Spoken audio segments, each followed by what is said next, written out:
Le soleil, absent à la veille de la rentrée, qu'importe, quelques jeunes s'imposent des dernières figures de ces vacances. Le skatepark de Saint-Denis est quasi désert, à l'inverse sans doute de la journée de demain sur les routes. Et oui, il est vrai, quand on sort de Saint-Denis le soir à 17h pour rentrer Cambuston, Saint-André, disons que voilà, on perd une heure de vie de tous les jours en rentrant, le soir pareil.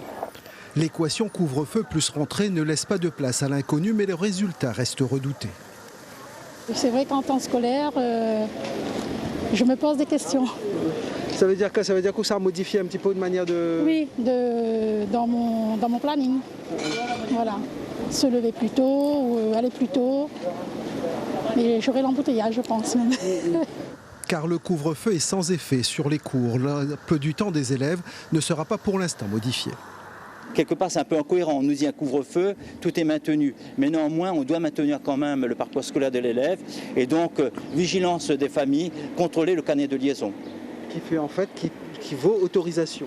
Au même titre qu'un déplacement professionnel pour l'enseignant qui quitte après 18h, c'est pareil pour l'élève. Il a son carnet de liaison, donc il le présente aux autorités.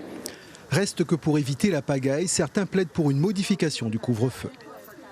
Je pense que la limite du possible serait mieux à 19h. Comme ça donnerait quand même une marge à ceux qui sont sur la route, ceux qui sortent à 17h30. Et ça donnerait une marge aussi aux personnes qui sont au collège. Le temps de prendre le bus et de rentrer chez eux. Comme ça, au moins, tout le monde est gagnant. Ce dimanche est gris sur une bonne partie de l'île. Demain pourrait être un lundi noir.